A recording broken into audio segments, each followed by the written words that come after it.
On this day in history, we remember the remarkable individuals who shaped our world. Welcome to Who Died Today in History, where we honor their legacies. From artists to leaders, their impact lives on. If you find their stories meaningful, like, subscribe, and hit the bell to stay connected. Thank you to all our amazing channel members for your generous support. Sheree North, born Dawn Shirley Krang in 1932, lived a life that mirrored the changing image of Hollywood women, from studio-controlled glamour to independent artistry. Her death, on November 4, 2005, at age 73, was the result of complications following surgery at Cedars-Sinai Medical Center in Los Angeles. Though natural in medical terms, her passing marked the quiet end of a life shaped by both resilience and reinvention in an industry notorious for discarding its stars once youth faded. North's death reflected a broader shift in how Hollywood and society viewed female performers. During the 1950s, she was groomed by 20th Century Fox as the potential successor to Marilyn Monroe, another actress whose career was defined by her physical appeal. Yet North, unlike Monroe, survived the studio system's collapse by evolving. She transitioned into character roles in film and television, showcasing a depth that belied her early blonde Bombshell label. Her career longevity embodied the growing recognition, especially from the 1970s onward, that women in Hollywood could age, change, and still command the screen on their own terms. The immediate aftermath of her passing brought quiet tributes rather than national mourning, but among industry insiders and classic film enthusiasts, her death inspired reflection on the forgotten generation of actresses who bridged the gap between the golden age of Hollywood and the modern era of television. She had starred alongside icons like Elvis Presley in The Trouble with Girls, 1969, and appeared in beloved TV shows such as Seinfeld and The Mary Tyler Moore Show, maintaining relevance across decades of shifting tastes. North's legacy is one of understated endurance. Her death, coming without scandal or tragedy, stood in contrast to the sensationalized narrative surrounding many of her contemporaries. It reminded audiences that legacy need not be born of chaos. It can arise from steady craft, quiet perseverance, and the dignity of continual reinvention. In the broader sense, her story reveals humanity's evolving relationship with fame, beauty, and memory. We immortalize figures like Sheree North not because they burned out spectacularly, but because they adapted, surviving an era that often punished women for growing older. Through film, retrospectives, biographies, and digital archives, her life continues to echo as a testament to artistry's endurance beyond the glamour that once defined it. A reminder that the truest legends often shine long after the spotlight fades. Michelle Niccastro, born on March 31, 1960, was a talented American actress and singer whose charm and versatility brought warmth to both stage and screen. Best known for her roles in When Harry Met Sally and The Swan Princess, Niccastro's life reflected the optimism and creative spirit of the 1980s and 1990s Hollywood. Her death on November 4, 2010, from breast and brain cancer, was a deeply human loss. Quiet, courageous, and emblematic of a generation increasingly aware of the vulnerability of life, even amidst the glamour of entertainment. Niccastro's death was the result of a long and private battle with illness, a struggle that mirrored the growing cultural discourse of her era surrounding women's health and resilience.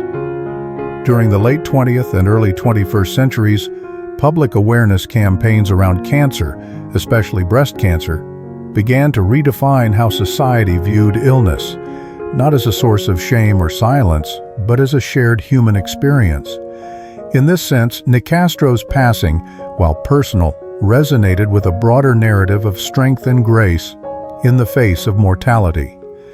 The immediate aftermath of her death brought heartfelt tributes from the entertainment community.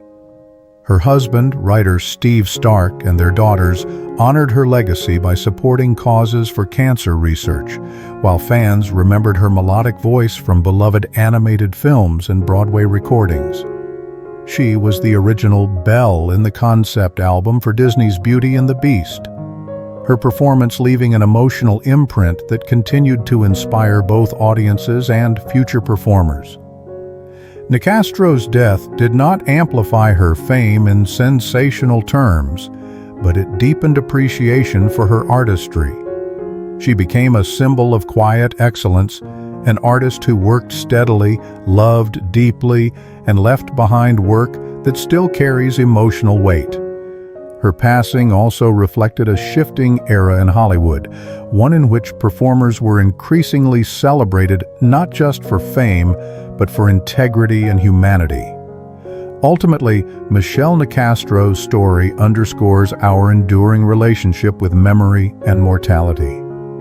Through her recordings, films, and the lives she touched, she remains immortalized as an artist whose legacy lies not in spectacle, but in sincerity. Her voice, literally and figuratively, continues to echo, reminding us that even the gentlest presences can leave lasting marks on culture and the human heart. Tyka Nelson, Prince's only full sibling and a Minneapolis songwriter who once cracked the R&B top 40 with Mark Anthony's tune, slipped away on November 4th, 2024, at North Memorial Health Hospital in Robbinsdale.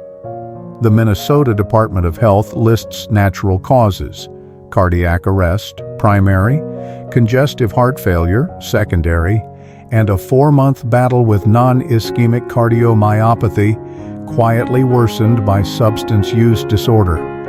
No drama, no headlines, just a 64-year-old woman whose heart, like her brother's 8 years earlier, simply stopped. Her death reflected 21st century America's twin shadows, the opioid crisis that stole Prince and the private toll of addiction on families who outlived their icons. Taika had been candid, selling her body for diapers, pawning Prince's gift car for drugs.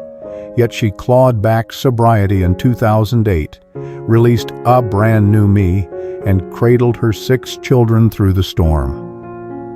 In June 2024, she planned a farewell concert at the Dakota. Illness turned it into a tribute she never heard. That canceled bow mirrored an era where Black women artists retired not with fanfare but with quiet dignity, their stories unfinished. Immediate consequences were intimate, not seismic. Her sons, President and Sir, lost their North Star. Half-siblings Sharon and Noreen closed another chapter of the Nelson diaspora. Prince's estate, already split between Primary Wave and Prince Legacy LLC, felt no legal jolt. Taika had sold her stake years earlier. Yet her passing amplified a gentler legend, the most famous unknown singer who accepted Prince's 2016 AMA for Purple Rain, who vowed every unreleased note would one day breathe. Fans now stream Royal Blue and Hustler beside 1999, hearing the same North Minneapolis blood. These departures, Caesar in Marble, Alexander in Fevered Silk, Taika in a suburban ICU, remind us that mortality is democracy's only absolute. Power bends history, memory straightens it. We immortalize Taika, not with statues, but with playlists, unfinished memoirs, and grandchildren who hum her hooks. In vinyl grooves and hospital hush, humanity admits, even purple royalty returns to earth, leaving only love and music to outrun the grave. Regina Carrol's death on November 4, 1992, marked the quiet end of an era in cult cinema. Best known for her dynamic presence in 1970s low-budget horror and exploitation films, directed by her husband Al Adamson, Carol embodied the rebellious, experimental spirit of American independent film. Her passing at age 49 was caused by cancer, a natural yet devastating illness that underscored the fragility of life beneath the glitter and grit of Hollywood. Carol's death reflected the fading glow of the countercultural film movement she had helped define. In a decade when mainstream Hollywood often ignored unconventional female leads, she thrived in the margins, playing bold, sultry, and often tragic women in films like Dracula vs. Frankenstein, 1971, and Carnival Magic, 1983. Her illness and eventual passing paralleled the broader decline of that cult film era, as independent horror was overtaken by the slicker studio productions of the late 1980s and early 1990s. The raw, fearless energy of her career came to symbolize a time when creative risk outweighed commercial polish, and her untimely death signaled the end of that cinematic freedom. The immediate consequence of her death was not tabloid spectacle, but quiet reverence among cult film enthusiasts. Fans and historians began to revisit her performances, recognizing how she and Adamson together built a unique brand of underground Americana, gritty, imperfect, but filled with heart. After her death, her husband's own life ended tragically in 1995 when he was murdered by a contractor, adding a haunting epilogue to their shared legacy and forever intertwining their names in Hollywood lore. Regina Carrol's death, though natural, amplified her legend. She came to represent both the power and vulnerability of the independent artist, one who existed outside Hollywood's mainstream, yet whose presence remains immortal through midnight screenings and cult appreciation. Her story reminds us that mortality does not diminish creative impact. It crystallizes it. Through her films, she continues to echo the daring spirit of a generation that sought authenticity in the fringes of cinema. In remembering Carol, we honor not just a performer, but the enduring belief that art, no matter how unconventional, outlives its creators, transforming death into a celebration of memory and imagination. Sheila Ryan's life and death trace the arc of a woman who navigated Hollywood's golden age with both grace and grit. Born in 1921, she came of age during a transformative period for American cinema, an era when actresses were molded by the studio system, their images carefully curated to fit archetypes. Ryan became known for her vibrant charm and quick-witted allure, appearing in dozens of films from the late 1930s through the 1950s. She starred in productions like Dressed to Kill, 1941, and The Gang's All Here, 1943, establishing herself as a reliable presence in both noir thrillers and romantic comedies. Yet, like many of her contemporaries, she faced a system that often limited women to typecast roles, where glamour masked the struggle for creative freedom and longevity. Ryan's death on November 4, 1975, at just 54 years old, came after a private battle with lung disease, an ailment tragically common among mid-century entertainers when smoking was deeply embedded in Hollywood culture.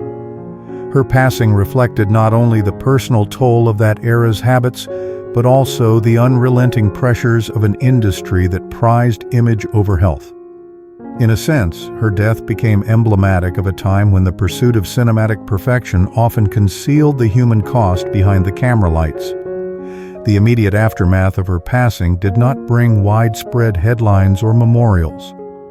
By the 1970s, Ryan had faded from the limelight, her earlier fame overshadowed by the new generation of film icons emerging from the countercultural revolution. Yet within Hollywood circles, and among classic film aficionados, her death stirred quiet reflection on the fleeting nature of stardom. Her former husband, actor Pat Buttram, best known for Green Acres, continued to honor her memory, describing her as a woman of grace and resilience who had weathered both the glamour and the loneliness of the entertainment world. In retrospect, Ryan's death deepened the poignancy of her legacy. She became a symbol of the countless women whose contributions to early Hollywood were foundational, yet often forgotten. Her passing underscored the transient nature of fame and the enduring desire to be remembered not merely for beauty or popularity, but for artistry and spirit. Through classic film retrospectives, fan archives, and digital restorations, Sheila Ryan's image continues to flicker across screens, an echo from a bygone Hollywood. Her story reminds us that memory itself is an act of immortality. By revisiting her films, audiences bridge the distance between life and legacy, reaffirming humanity's timeless impulse to preserve those who once illuminated the world through art. Ken Hensley's death on November 4, 2020, marked the end of an era for classic rock. Best known as the keyboardist, guitarist, and chief songwriter for Uriah Heep, Hensley helped define the sound of 1970s hard rock and progressive metal with his poetic lyrics and signature Hammond organ sound. He died peacefully in Spain at the age of 75 after a brief illness, surrounded by loved ones. His passing was natural, yet the timing, during a global pandemic that had already isolated so many, added an extra layer of melancholy to his departure. Hensley's career was emblematic of rock's evolution from idealism to introspection. In the early 1970s, he wrote anthems like Lady in Black, Easy Livin', and July Morning, songs that captured both spiritual yearning and existential doubt. His death reflected a quieter phase of his life, far removed from the chaos of fame, substance struggles, and band tensions that characterized his youth. In a way, the serenity of his passing contrasted the turbulence of the world he helped soundtrack, a reminder of how time mellows even the fiercest creative fires. The immediate consequences of his death were felt deeply within the rock community. Musicians and fans across generations mourned not only the loss of a talent, but the fading of a particular musical philosophy, one that valued lyrical depth, musicianship, and a near mystical belief in the redemptive power of music. His bandmates called him the soul and spirit of Uriah Heep, acknowledging that much of their identity stemmed from his songwriting vision. Though Uriah Heep had long continued without him, his passing reignited appreciation for his role in shaping their golden years and inspired retrospectives on how his music bridged spirituality and rebellion. In the broader cultural sense, Hensley's death underscored the mortality of rock's first true poets. His departure, like those of other classic rock pioneers, marked the gradual closing of a chapter in modern music history, one built on authenticity, experimentation, and emotional vulnerability. Yet through countless covers, live tributes, and re-releases, Hensley's legacy endures. We immortalize figures like Ken Hensley not just through nostalgia, but through the continued resonance of their work. His songs remain hymns for dreamers, rebels, and seekers, proof that music, at its best, transcends time and turns mortality into melody. Marti Caine, Sheffield steel wrapped in sequins, died naturally on the 4th of November 1995, lymphatic cancer finally silencing the laugh that had rung from Rotherham working men's clubs to BBC prime time. At 50, she discharged herself from Milton Keynes Hospital on Friday, desperate for one last weekend in her Henley-on-Thames home. By Saturday night, the lymphoma had roared back.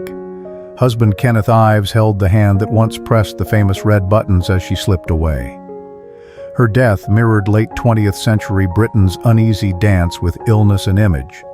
A nation hooked on Saturday night glamour, yet waking to AIDS, BSE, and cancer wards, where wigs replaced spotlights.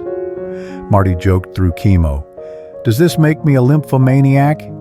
Turning private pain into public punchlines, embodying the era's stiff upper lip defiance while quietly smashing glass ceilings for every northern lass who dared be funny on telly. Immediate echoes were soft but sharp. New Faces repeats vanished overnight. The BBC pulled a tribute special for fear of seeming maudlin. Yet charity coffers swelled. Her final album's royalties seeded the Marti Caine Children with Leukemia Trust, still funding research 3 decades on. Sheffield Hallam awarded her an honorary doctorate months earlier. Students now walk past Mick Farrell's shimmering steel sculpture Sheen, nicknamed Marty, where sweet peas bearing her name bloom each spring. No empires toppled, yet her legend grew taller. Maxine Peake's 2018 film Funny Cow borrowed Marty's silhouette. Drag queens still lip-sync her 1975 winning song. YouTube clips of her tumbling downstairs in a dress that fell apart rack up fresh views. She proved working-class grit could outshine Oxbridge polish, paving the way for Sarah Millican, Victoria Wood's spiritual heirs, and every comic who refuses to be the joke. Caesar bled on marble. Alexander burned out in Babylon. Tyka's heart stopped mid-song.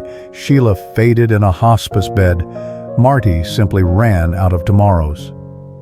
Mortality, the great heckler, silences every voice, yet memory applauds loudest for those who laughed at fear.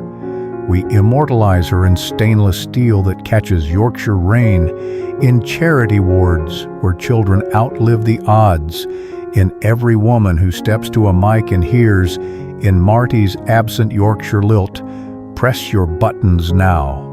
Love and laughter, it turns out, are the only encores death can't cancel.